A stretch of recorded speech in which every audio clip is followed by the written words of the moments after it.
Good morning, everyone. Welcome to Unity Philippines Spiritual Center, where all hearts are united in love, because in love, we truly are one. I'm Reverend Florence Rivera Monzon, founder and spiritual leader of Unity Philippines Spiritual Center in the Philippines, which is part of Unity Worldwide Ministries.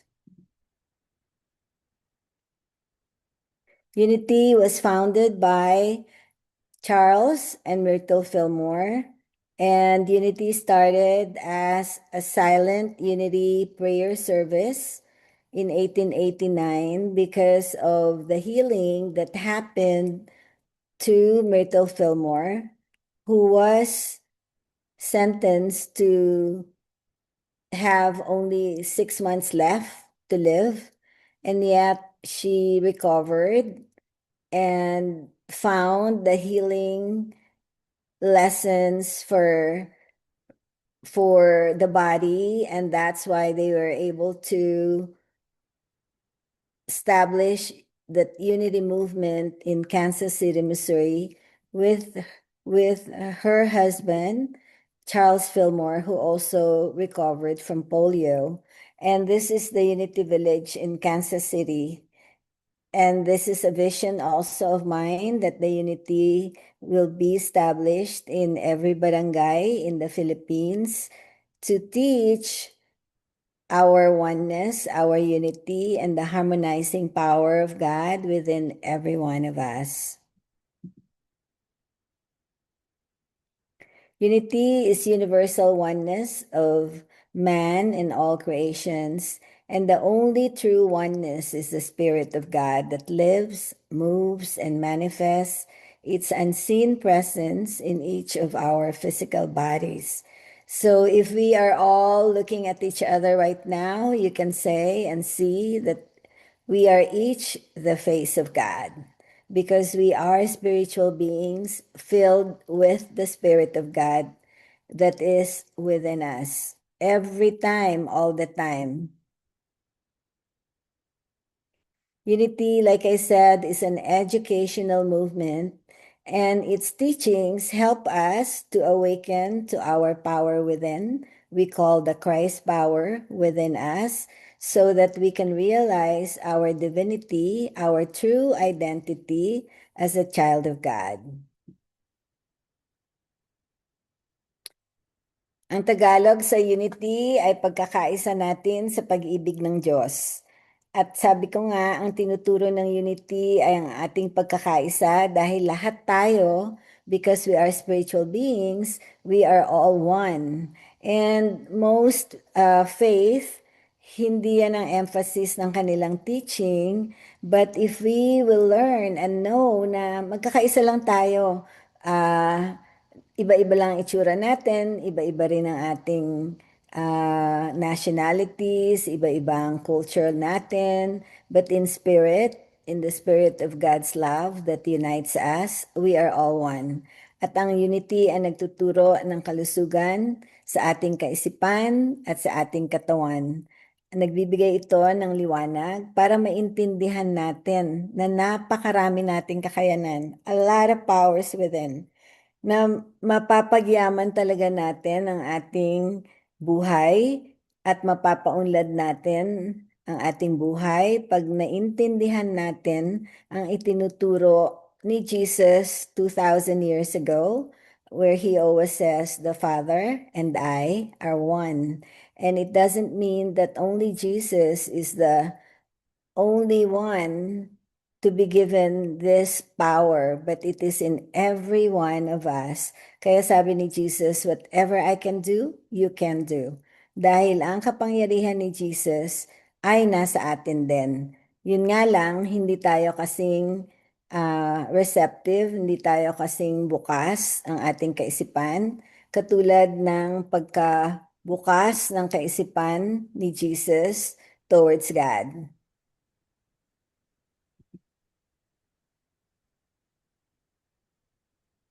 Ang unity ay bukas sa lahat ng religion, dahil pagkakaisa sa pag-ibig ng Diyos ang itinuturo nito. Para maramdaman natin ang sinasabi ni Jesus na mahalin natin ang Diyos at mahalin din natin ang ating kapwa, katulad sa pagmamahal natin sa ating sarili. Napakadaling pakinggan at napakadaling maintindihan, pero pag sa gawa, hindi madaling gawin. Hindi natin madaling gawin na ang sinasabi ni Jesus na pag may nakagalit tayo, love your enemies. Pati ang ating mga kalaban, mahalin natin. Napakahirap intindihin yan, lalo na ngayon na may mga gera sa ibang panig ng mundo. How do we love them? How do we even feel that kind of love towards enemies? Pero yan ang tinuturo ng unity. Sa unity, meron tayong affirmation, there is only one power and one presence active in the universe. And in my life, God, the power of good, present all the time. Sabihin nga natin yan, please unmute. And then let us say this together, please. There is There is only only one power one power, Only one power and one presence and one presence active in the universe. active in the universe. And in my life, And in my life, God, the power of good, God, the power of good, of good, present all the time. present all the all time. the time. And the Spirit of God that lives, moves, and has its presence in us is the very life we breathe. So let's take a gentle breath in and out, and another gentle breath in and out. And let us just close our eyes for a moment so that we can feel the breath of life that God is in every one of us. And that this breath of life gives us understanding, order, love, peace, joy every moment when we are ready to receive. And we are so grateful. Thank you, God, for all the many blessings that each day brings. And this new morning is another new blessing, a brand new day that we can practice seeing love within us and everywhere present. Thank you, God, that we can be that. And so it is. Amen. At napakadaling gawin at isipin dahil love, ang pag-ibig, is a natural flow of God's presence within us, around us, every moment. Kaya lang, hindi tayo aware, hindi tayo mindful, kasi ang ating kaisipan nakatutok sa problema or nakatutok sa mga anxieties, concerns, or kakulangan. So, napakaganda ng yung mga itinuturo ng Unity tungkol sa consciousness, sa mga beliefs natin that fills our consciousness sa ating kamalayan, at unti-unti marirelease natin yung mga old beliefs na hindi na natin kailangang ituloy-tuloy pa sa ating kaisipan para maiba ang takbo ng ating buhay.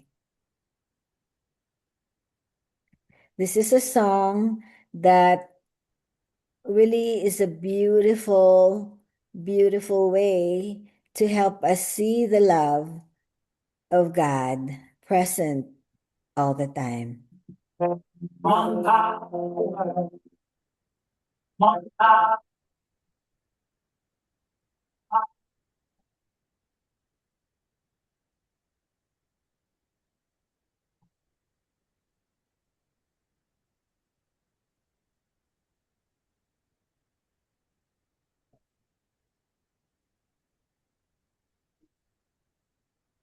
There's one power invisible, and you see it everywhere and every day.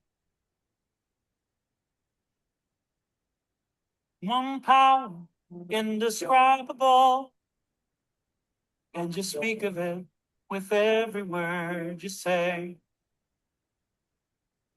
Mysterious until you know the truth. As simple as the love inside of you. Call it God, call it Spirit, call it Jesus, call it Lord, call it Buddha, Baha'u'llah, angels, wings of heaven's door, but whatever name give it, it's all one power, can't you see? It's the power of the love in you and me, one power, one power.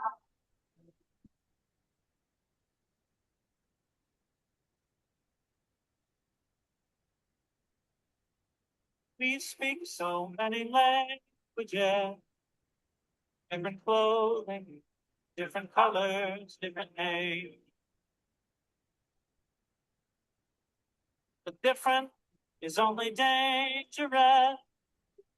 We forget that in the heart we're all the same. Well, remember, once we close our eyes to see that such distances were never meant to be.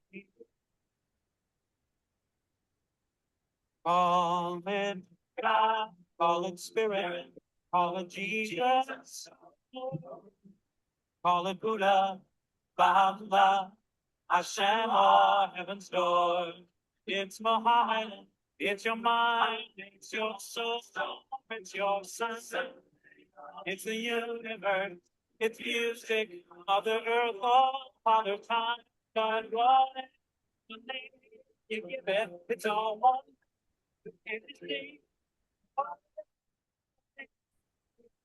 It's the very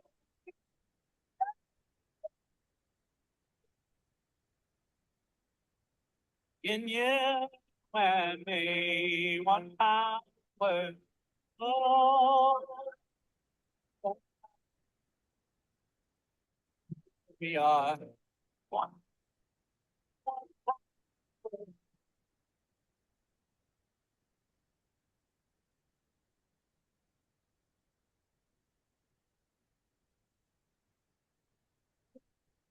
Oh, the creation. It's an everlasting peace. It's the freedom of forgiveness. It's the sweetness of release. It's the joy of inspiration. It's the sunshine on your face. It's the birthright of all nations. It's the boundlessness of space. It's the beauty of being, the serenity of sleep. It's the anger we abandon, for it's love that's most deep. It's one word.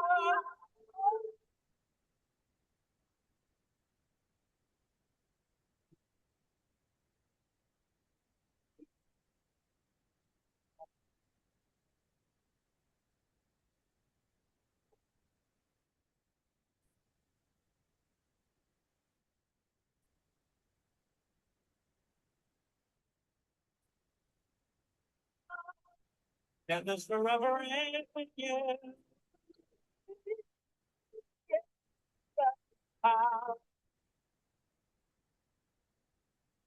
You,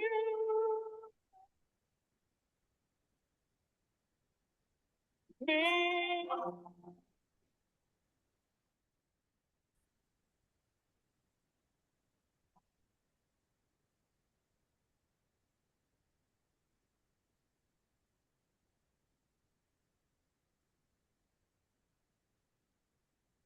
Thank you, God. Thank you, God, that we can have this power of love within us all the time. One power.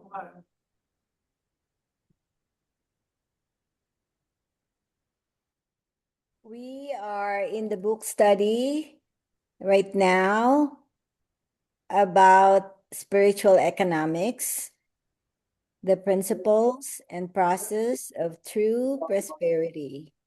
And if we can unmute anyone who is not in unmute. Thank you.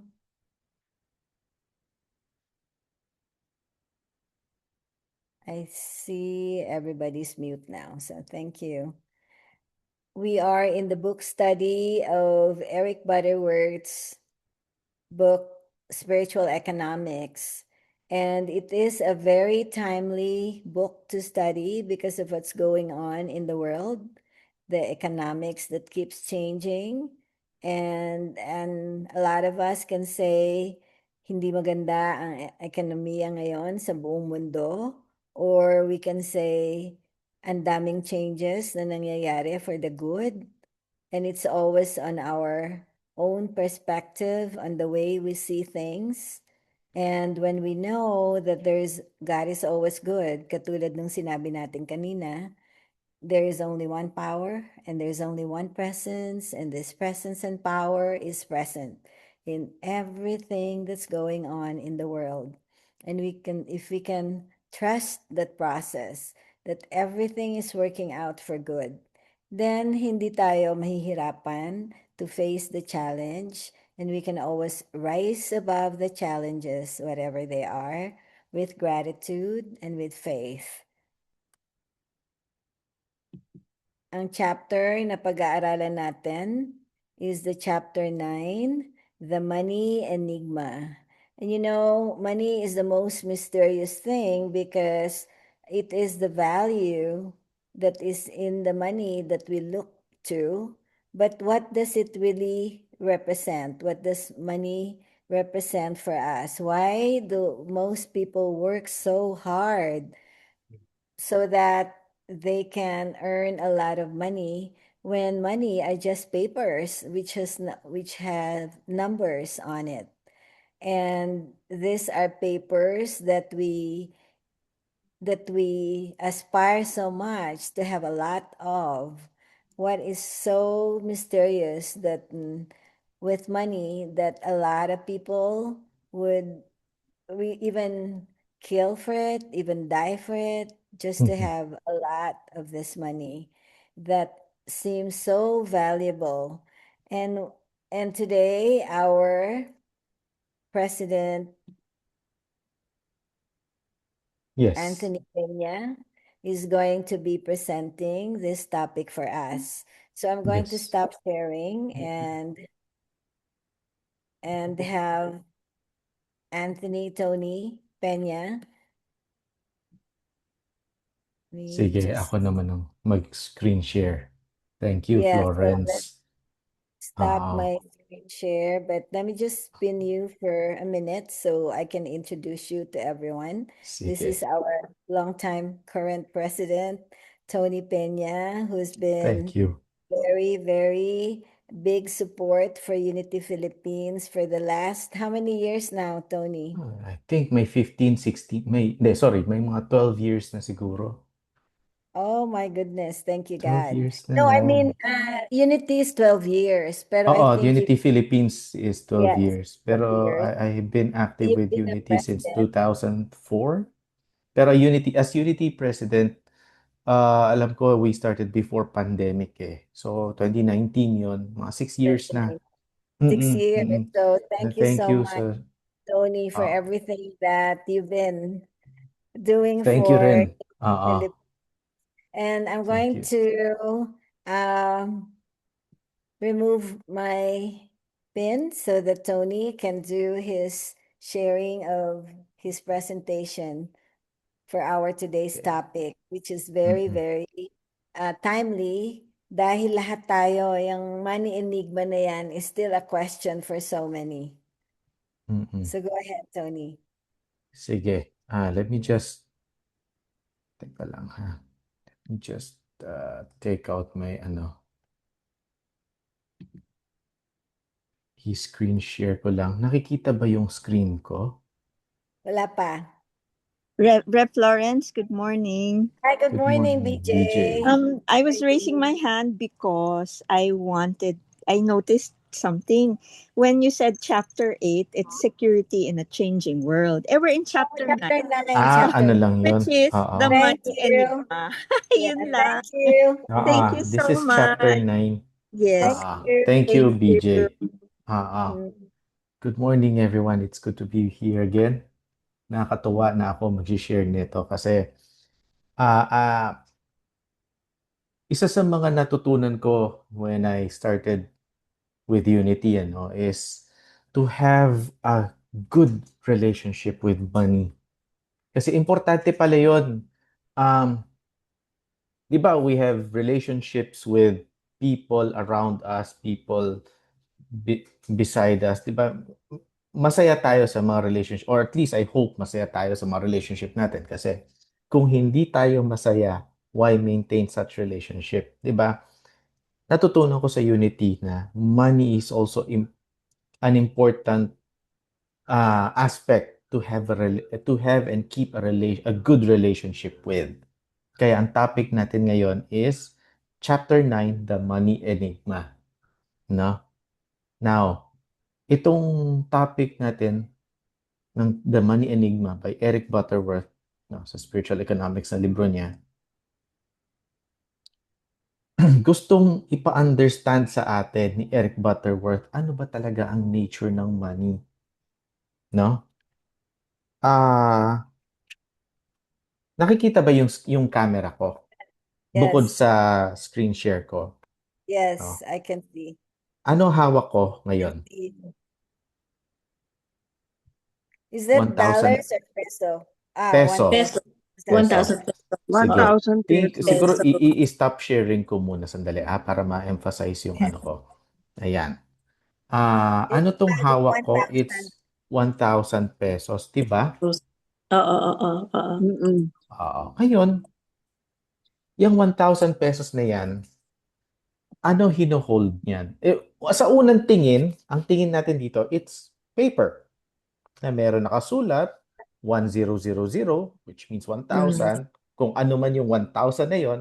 And ang sinasabi, nag-issue nito is ang Republika ng Pilipinas or Republic of the Philippines. Pa? Mhm. Ngayon, magkano ang gasoline or diesel 3 weeks ago? 3 weeks ago, diesel is 60 pesos, more or less. So ang Wow. sabi, no? Ang sabi, 60 pesos per liter, so 1,000. Ibig sabihin, itong money na to, nagre-represent ng 16 liters of diesel. Oo. Diesel is what, yung fuel ang pinaka mabilis kong maisip kasi yun yung pinaka mabilis nag-inflate ngayon di ba? Pero ngayon, magpapakarga tayo ng diesel, no? Anong sabi? 120 pesos na ngayon ng diesel per liter. So, ilang liters na lang yun? So, ano nangyari? Ganito ang nangyari sa pera natin, no? Yung 1,000 pesos natin, nakat na siya in half. Mm-mm. Hindi ko kayang gawin yun Don't cut kasi it. hindi ko kayang gawin yun kasi illegal yan dito sa Philippines. Hindi ka pwede talaga? mag-mutilate ng money. Oo. Ay, di ko alam Saka So, hindi yun. ang mo sabi pwedeng ng i-paste. Hindi mo pwedeng Oo. i-paste ulit. Oo, sabi Ay, ng mundo, yung pera mo nangalahati. Diba? literally. Pero alam nyo, when I first saw this illustration, si Randy Gage yun sa Singapore, talagang pinunit niya. Sabi ng inflation, sabi niya, inflation said your money went down by 10%. So pinunit niya ganon yung Singapore dollar. Tapos, and another year, your money parang devalued again. So it loses its value another 10%. Pinunit niya talaga. And we were like, sayang yung pera, di ba? Oo. So, wala. Props lang tong Guntek. No? I just wanted to share that kasi yan yung effect sa atin dahil nakikita natin itong money na to. Karamihan sa atin, ang tingin dito sa money nito is representation of the source. Wherein in fact, this paper is a representation of value. Mm-mm. Ano ibig ko sabihin nito? Ibalik ko lang sa slide ko, ha? Diba? We have to understand. Kita na ba yung slide ko ulit? Yan na. Yan. Okay. We We have see to it. understand that money is not the source of supply. Mhm. It is a symbol and a medium of exchange. Diba? Yan ang true nature ng money. Now, what is money? Maraming definitions ang money, no? Sabi sa spiritual economics, money is a symbol representing value. Ngayon, bukod sa paper money, uso na rin ang digital money. Diba? Mhm. Oo. Ang sabi ng GCash account mo, ang sabi ng savings account mo, current account mo, you have X amount of pesos. Diba? It's a symbol representing value. Now, ngayon, kung if it's a symbol for representing value, it is a tool for exchange, not the source of wealth. Okay? Pinangpapalit natin. Dati kasi nung wala pang money, I have guns, you have butter, kailangan mo ng guns, kailangan ko ng butter, magpalit tayo. Ang tawag doon, barter or trade. Ngayon, what money did is ginawa niyang paper yon, yung pagpalit ng goods na yon, yung pag-exchange na yon. Pinadali niya. Kaya, oftentimes, it is misunderstood as source of security. Mas marami akong pera, mas secure ako. Sabi ng marami. Yun yung misunderstanding tungkol sa money. Pero ako, personally, ang second favorite definition ko ay sinabi ni Randy Gage. Ano sinabi niya? Money is God in action. Kaya ito yung second favorite definition ko kasi ang first favorite definition ko tungkol sa money ay galing kay Reverend Florence Monson. Oo, ang sabi ni Reverend Florence Monson, money is God's good in action. Yun. Mhm. Oo, 'di ba? Kasi maganda yung sinabi ni Randy Cage, pero na-emphasize ni Reverend Florence na money is God's good in action. Okay? So, ano to? Papel, di ba? It is paper. Na sinabi ng US at ng Iran, kalahati na lang ang value niyan in terms of this diesel. Pero, it's good. Yeah. It's good. Mhm. Tinatanggap siya. Sabi pa dito, ito no, in Filipino, nakasulat, no? Ang salaping ito ay bayrin ng Bangko Sentral at pinananagutan ng Republika ng Pilipinas. Wow.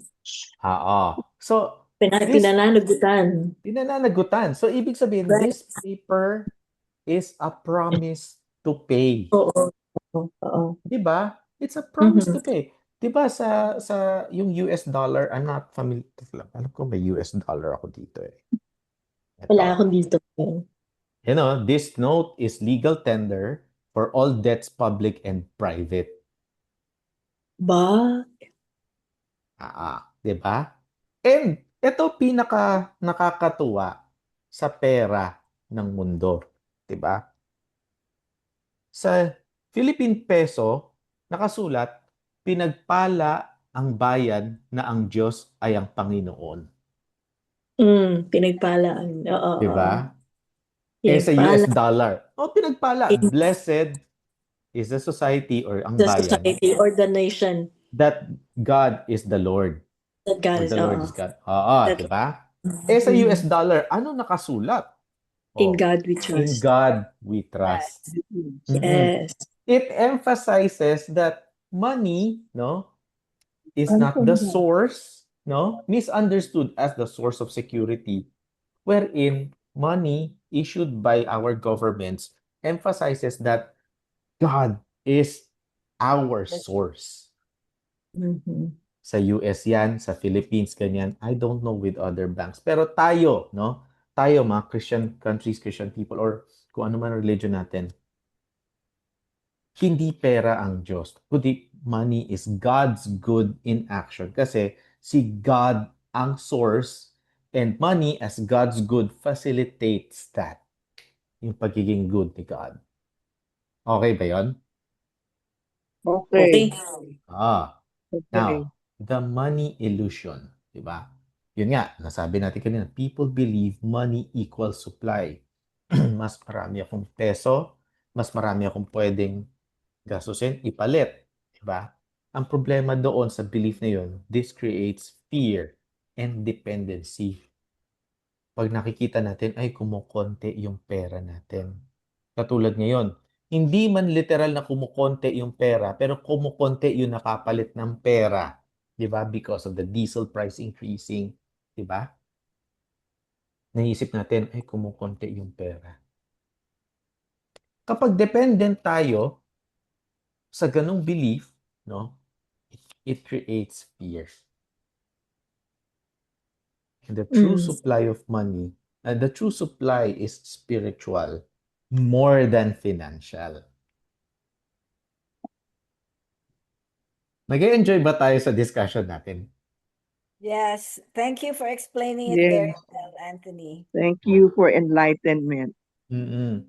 Kaya, alam mo, And thank you alam for nyo, sharing ito, our work. personally, ako, I've had experiences na I have several digits in my bank account, marami, and I still feel poor, and I have Yeah. very few digits in my bank account, I still feel rich. So, doon ko na-realize, hindi pala si money ang source. Money is the tool. Money is the channel. And supply is the underlying spiritual substance. Diba napag-usapan natin yung substance do sa chapter 1? Substance is it's the evidence of the things hoped for. Yun ba yun? The Mm-mm. things seen and the Oo. evidence things hoped for. Oo. So, the evidence of the things unseen and the evidence of the things hoped for. Yeah. So, yun ang dapat iwasan natin ma-confuse. Hindi tayo dapat ma-confuse na yung money at yung supply, yun din yun. Because money is a channel, money is a tool, no? And supply is the spiritual substance. Okay? So, kanina na pag-usapan natin, ano ba yung definition ng enigma? Palaisipan, Palaisipan, talinhaga, ano pa yun? talinghaga. Ah, Talinghaga. Puzzle. puzzle, oo.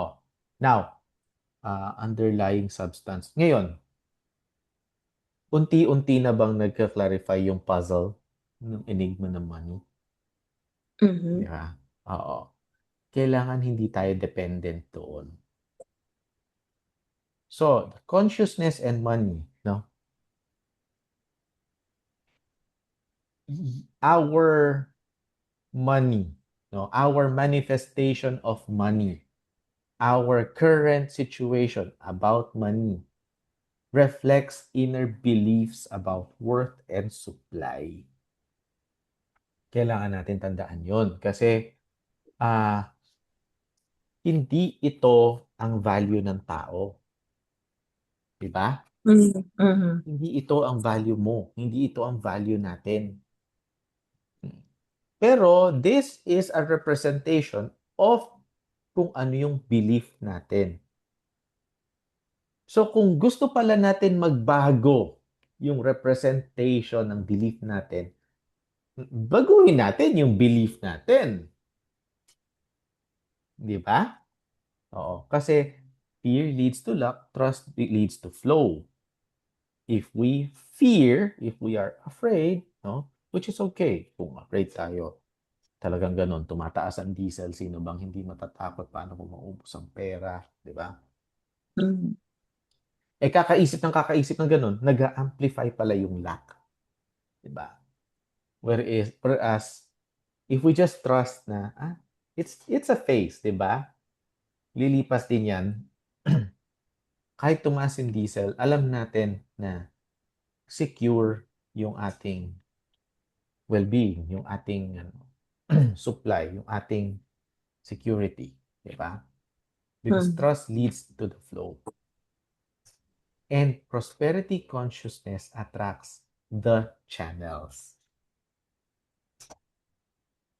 Okay? Clear so Uh, far? Yes, go ahead, uh, Reverend. Tony, let me just add to that prosperity consciousness. Mm-mm. Napaka-importanting ma-emphasize natin na ang consciousness natin nag-a-attract ng lahat ng iba-ibang channel. Kung mawala man ang attitude natin, imbis na, oh my gosh, nawala, o nangalahati lang yung pera ko sa mahal ng gas.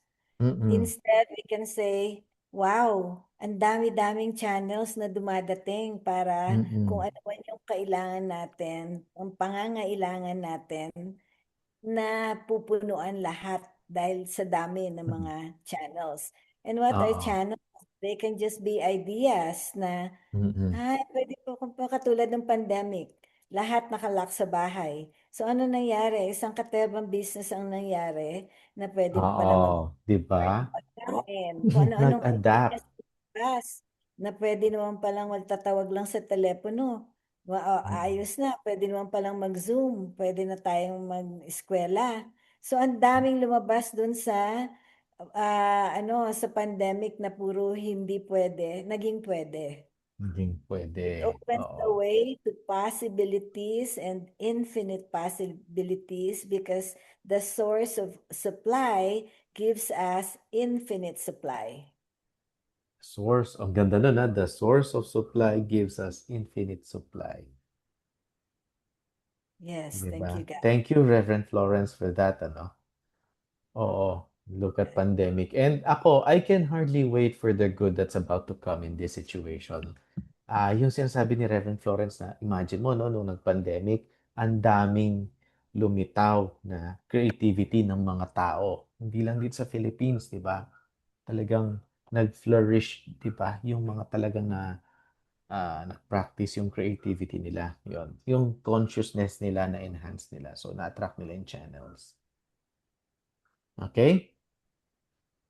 So, ito yon. Ako, no, I realized, no, this is the healthiest view of how money should be, how money should work. We use money without depending on it. And, okay, money is a tool, so we respect it. We do not idolize it. And most importantly, money is the servant, not the master. Kasi we have to make sure, I have to make sure that uh, I am the master of money, not money is my master.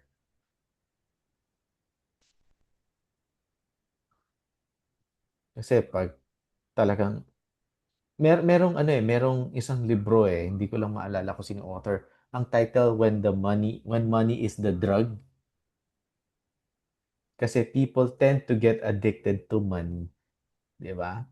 Doon na nagiging master yung money. That's when we become slaves to money. Pero dapat money is God's good in action. Money is our servant. Kaya ako, as a practice, no, ang affirmation ko every time I spend money, God, thank you for allowing me and allowing my money to serve me. And Okay? others. And others. Serve Ah, you and others. and others, oo. Kasi To serve si me and others. Umi, ano yan he's a giver. And he's Mm-mm. not just a giver, but he is a generous giver. And Mm-mm. that's the reason why money circulates freely from him. Ah, Kasi madali niyang pakawalan Hindi niya, ah, hinahawakan ng pagkahigpit-higpit As mm-mm. soon as Anthony receives, he gives. And that's really Mm-mm. the secret of circulating prosperity. Amen. Ayan. So, ito yung practical application, ano? We shift our focus from money to source. We develop our trust in the infinite supply. And we use money wisely and freely in circulation. Ayun na yung wisely and freely in circulation. That's Ah, giving and receiving. mm-mm. Actually, I want to, ilang slides pa ba ito? Ay, yan. dito ko gustong i-emphasize, no, na, 'di ba, shift, develop, and use. Use money wisely and freely in circulation. The best course of action, no, sa mga, if we consider ourselves nagsisimula, no, pagdating sa consciousness about money, elevating our consciousness about money, the best starting point would be, pagdating sa use, we tithe the first 10% of what we get. And then, to some, no, applicable din, magandang practice din, is to save 10% of what we get after tithing. Yan. Siyempre, depende yan sa consciousness at saka sa perspective mo. You believe in saving, you go ahead and save. You don't believe in saving, some people do, some people don't. If what you're doing is not working, maybe you can try it.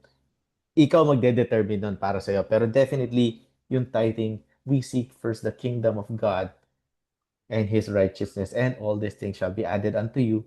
So, pagdating sa use, magandang practice yon. Umpisahan natin sa tithing and then sa saving. Okay? I remember may sinabi si Robert Kiyosaki sa Rich Dad Poor Dad yata yun. Sabi niya, pay yourself first. 'Di ba? Kung nabasa niyo yung book na yon, ako, para sa akin, ang dating nun, the best way for me to pay myself first is to put God first. 'Di ba? To put God first by tithing. And then, pagdating naman sa save, no? Ang sa akin naman, ang dating naman sa akin, dahil ini-work out ko pa yung consciousness ko, would be, the act of saving is me telling God that I am putting God first after tithing. Kasi, 'di ba sinasabi natin, uh, yung God is within me. So I am also paying myself first by seeking the kingdom of God and His righteousness first. 'Di ba? So, gusto kong ma-emphasize yan dito pagdating sa use. So, next, ito ang pag-uusapan natin ngayon. No? Do I see money as my source? How do my beliefs about money affect my life? And what would change if I trusted supply instead of money? Mamaya balikan natin to. Pero i-introspect natin to. You guys want to do a screenshot? No? Yan. Sige. Next. Key takeaways. Money is a symbol, not the source. And supply is spiritual and unlimited. And right understanding about money removes the fear around money. Kasi money, di ba nga, paper, di ba? Money is neutral. Money is neutral. We add fear to it, it walks away. Again, babalik tayo sa relationships, no? Relationship with money.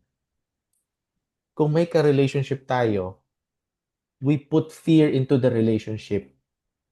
Anong tendency ng ka-relationship natin? Lumalayo, di ba? Pag naramdaman niya yun. Kung happy tayo, di ba? Kahit ano pa yung relationship niyan, kahit friendship, kahit kung significant other mo, or yung parents mo, o yung children mo, di ba? Siyempre, mas gusto ka nilang kasama pag masaya ka. Ganon din ang money. Mas gusto kang kasama ng money kapag masaya ka. Okay? Now, again, no discussion of prosperity is complete without the practice of tithing. Kaya join me in doing this affirmation so we can see God's good in action. Everybody, let's do this affirmation. You can unmute. Divine love Divine love through me blesses and multiplies blesses blesses and multiplies all Blesses that and I am, all that I am, all that I have, all that all I that I have, all that I give, all that I all that give, I give, and all that I receive. All that and I all all receive. that that I I and receive. receive. all that I receive. I give joyfully and I I give give receive abundantly. joyfully, I give joyfully, Thankfully and receive receive abundantly. Ah, abundantly. okay. Ito yung bank account ng Unity Philippines, no? If you wish to start or continue your practice of tithing, no? And you ito sa China Bank, no? Ito yung account number, Unity Philippine Spiritual Center Inc. Okay? So balik tayo doon so all good? Gusto niyo i-screenshot? Yan, if you wish to practice your you to see God's good in action. This is my invitation. Okay? Now, any questions or gusto nyo i-stop muna natin yung recording before tayo mag-discuss? Para people can freely share? Or baka meron gustong mag-share for the sake of sharing with YouTube as well, kung ano yung i-upload natin sa YouTube.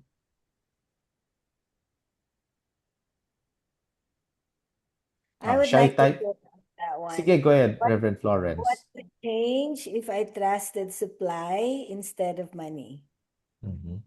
And I feel that this is key because when our faith is in the source that supplies us with all good, then whatever beliefs, whatever old beliefs that have affected us before will be dissolved. And when we see that money is not the source, but God is the source of all good, then makikita natin na mas dadami pa ang ating money supply and all the other channels will be open to us to receive the good. And lahat ng sinasabi ni Tony tungkol sa tithing, I've shared this before, but because we have new students today, we have new guests today, the students of Argel, minsan mahirap umpisahan ang tithing to the church that gives you spiritual nourishment. And minsan, nakakatakot magbigay pag alam natin na kukonti na lang yung ating gagastusin para sa mas mahalagang bagay. Pero pagka, in spite of all that, we trust our source. We trust and have faith that our source gives us everything we need every moment. And that is right here, right now. Kahit na ang tingin mo walang pera o wala ka ng pera, ang iisipin mo lang, hindi nawawala ng pera ang Diyos eh. And ang money is a form of God's good. So, hindi rin ako mawawalan. So, there was a time that I needed for my tithing, $8,500. Kasi yun ang pinledge ko para sa tithes ko. And that was December 31st, last day that I would give, December 31st na, last day of the month of the year, na matatapos na yung tithing ko. And that night, I said, Dear God, alam mo naman yung kailangan ko, di ba? And that is my intention. That is the last amount na pinledge ko, $8,500. So, sabi ko, bahala ka na. Thank you. Thank you, God. So the next morning, yung husband ko, hindi na ako ginigising kasi alam niya, late na ako magising because I read and I do my writings at night. So I wake up late. But this time, nanggigising na yung husband ko and sabi niya, you have to wake up. We have some money in the bank. And I said, saan galing? Sabi niya, hindi ko nga alam eh. Sabi ko, alamin mo muna, baka mamaya excited ka na, hindi pala atin yan. Call the bank and put the bank on speaker. So alam ko kung saan galing yung, para marinig natin. So tinawagan ng husband ko yung bank and the bank confirmed that it was my husband's money deposited from the Veterans Administration. So pagkatapos nun, sabi ko, sige, tawagan mo naman yung Veterans Administration mo, tanong mo kung nag-deposit nga sila ng pera sa bangko natin. So tinawagan niya yung Veterans Administration, ang sagot, Sir, we mailed you a letter. Yun pala, yung letter nila, nilagay nila sa bahay namin sa San Diego, which we still live in, but we live most of the time in Las Vegas na. Eh, hindi pa pala kami nag-change of address. So, sa VA. So, sabi ko kay Robert, magkano ba yung dineposit? Sabi niya ganun, $85,000. Sabi ko, magkano?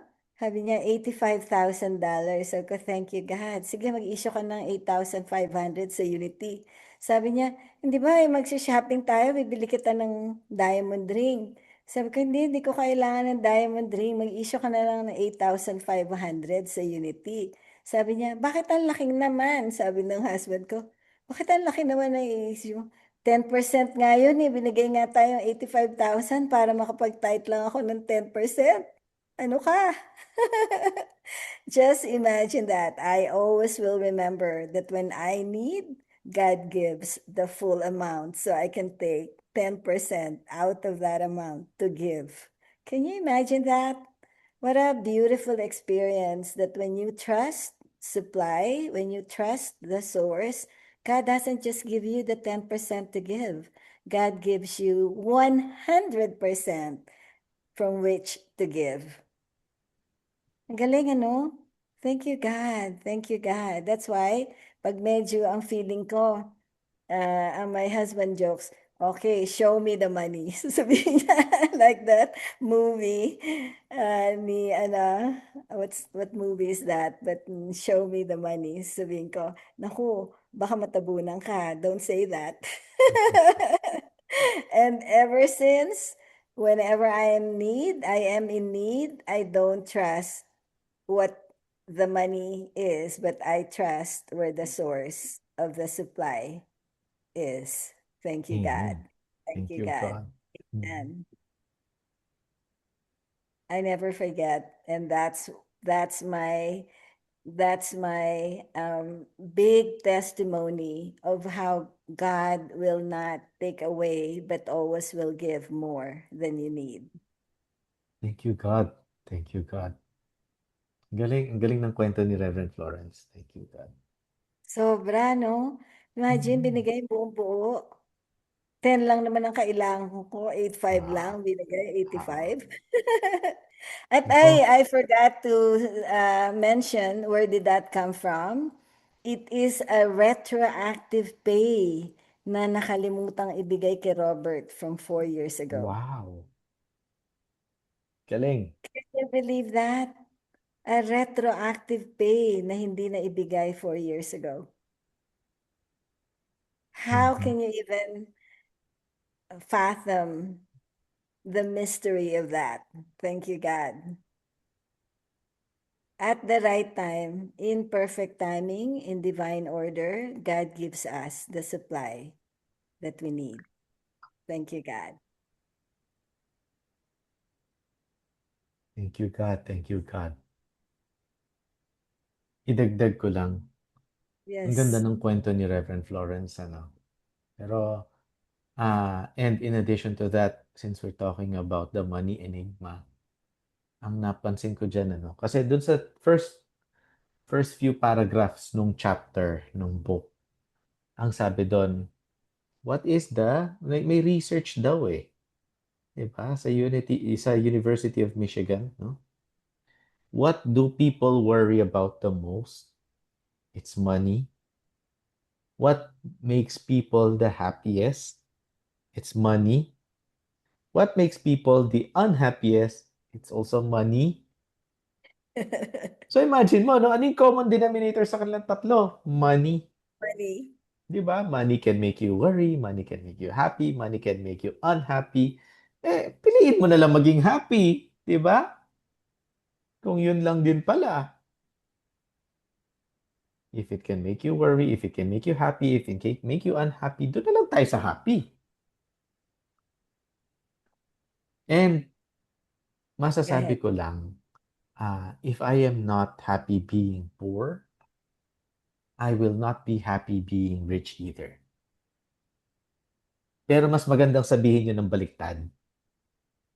If I am not happy being rich, I will not be happy being poor either. Diba? Kaya, if I depend on money as my source, no, dinedepend ko yung happiness ko or yung quality of life ko sa number na yan. Sa number na kung ano man yan, number na yan. And is that healthy? Some people find it healthy, some people don't. In my case, I prefer not to look at it that way. Huh? Kaya, ang source ko, no, hindi money. Ang source ko, yung supply. No? Supply ko is the source, no, not money. Kaya, what would change if I trust supply instead of money? Doon papasok ngayon, no, yung nakasulat sa dollar bill, in God we trust. No? Doon din papasok yung nakasulat sa peso bill na hindi ko memorize Ano yun, no? Pinagpala ang bayan na ang Diyos ay ang Panginoon. Panginoon. Ah, Blessed is the nation who trusts in God. so who trust in God as the Lord. Ang Tony, ganda you ng may want to discussion. read yung ni Edit kasi may nilagay siya sa chat. You may want to read that. Kasi mukhang aalis na daw siya eh. Something okay. about her. Sige. Let me check. Okay. Okay. Sige. To me, kay Edit, ano? Money is definitely sourced from God for me to show I care. My money is meant to share to my families and people who are in need. I am not afraid not to have money because I believe God. I believe in God will lead me to find whatever source I need to live and give if it's what is needed. God is good. God in me leads me to create good. I am good. Thank you, That's Edith, for sharing that. principles, Edith. Very good. Very You're good. sharing the 5 principles. God is good. I God am is good. good. I create Oo. good. Diba? Thank you, Edith. Oo. Nakaalis na yata siya eh. Nakaalis na yata siya. Oo. Siguro, we can stop the recording so people may share freely. No? Yes. Oo. Sa mga nanonood, yes, go ahead, Florence. Let me just also read something that Eric Butterworth and that we all know about the money as being evil, because it says here, money is the root of all evils, actually is the most misquoted passage in the Bible. And what Paul really said is the love of money is the root of all evil because money is innocent. It is the love of money, the consciousness in which you use money, that is the cause of limitation. And you can turn it around and say the right attitude toward money is the root of all kinds of prosperity. Mas magandang sabihin yun. The right attitude toward money is the root of all kinds of prosperity, because how can money be evil when no one, not even the people of God, can do without money? Because money is God's good in action. So how can we do without God's good in action? Thank you, God. Thank you, God. Reverend, can you repeat the quote again? I-illustrate ko lang dito sa slide para makita ng mga tao. Okay, it Audience says, natin. the right attitude toward money Toward money the right attitude toward money is the root of all Ah. kinds of prosperity. Ang ganda ng quotes. Yes, Versus the the misquoted, the the money is the root love. of all evil. But it's really the right attitude toward money is the root of all kinds of prosperity. Mas, So, ang the love of money is the root of all evil. For mm-mm. me, mali pa rin eh. Because when we love something, we attract it. So if we love money, then we will attract more money, right? Because whatever we Baka, love, we attract. mm-mm. But that right attitude is the clincher. You have the right Mm-mm. attitude, even in your loving money. Ah, diba? Galing, It's the galing. right attitude. Mhm.